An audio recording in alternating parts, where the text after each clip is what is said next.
بسم اللہ الرحمن الرحیم۔ قرآن اور علم کو چھونا، مس کرنا۔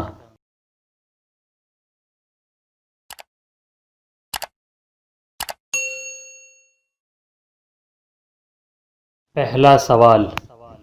جو شخص باوضو نہ ہو کیا وہ خداوند متعال کے نام کو مس کر سکتا ہے؟ جواب، مسئلہ نمبر 405، جو شخص باوضو نہ ہو احتیاط لازم کی بنا پر خداوند متعال کے نام کو خواہ جس زبان میں لکھا ہوا ہو، اللہ، خدا، گاڈ، بدن سے مس کرنا جائز نہیں ہے، اور اسی طرح خدا کی مخصوص صفات کو مس کرنا چاہے کسی بھی زبان میں لکھے ہوں۔ دوسرا سوال، کیا پیغمبر اور ائمہ علیہم السلام اور فاطمہ زہرا سلام اللہ علیہا کے نام کو بغیر وضو کے مس کر سکتے ہیں؟ جواب، احتیاط مستحب کی بنا پر پیغمبر اکرم صلی اللہ علیہ وآلہ وسلم اور علیہم السلام کے ناموں کو بھی بغیر وضو مس نہ کریں، اور اسی طرح جو علم و زری پر پیغمبر اکرم اور ائمہ علیہم السلام اور حضرت فاطمہ زہرا سلام اللہ علیہا کا نام لکھے ہوتے ہیں ان کو بھی بغیر وضو کے مس نہ کیا جائے، جب زیارت کریں تو باوضو زیارت کریں۔ تیسرا سوال، اگر غلطی سے قرآن زمین پر گر جائے تو کیا کفارہ دینا پڑے گا؟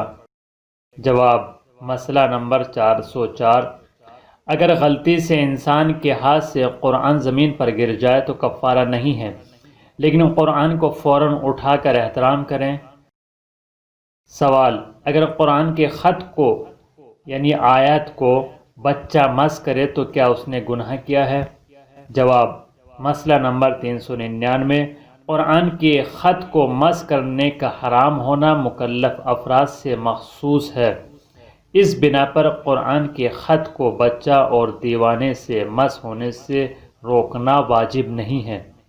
لیکن اگر اس کا مس کرنا قرآن کی بے حرمتی کا سبب بنے، جیسے قرآن پر بیٹھنا یا پھاڑنا یا اس کا نجس کرنا، تو روکنا ضروری ہے، اور قرآن سکھانے یا اس کی مانند دوسرے امور کے لیے بچوں کو قرآن دینے میں کوئی حرج نہیں ہے، اگرچہ جانتا ہو کہ بچہ بغیر وضو کے اس کو مس کرے گا، بلکہ بچے کے ذریعے قرآن کے خط کو مس کرنے میں سبب بننا،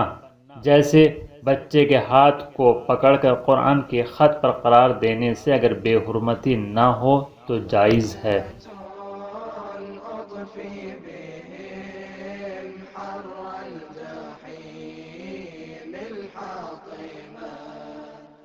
المصطفى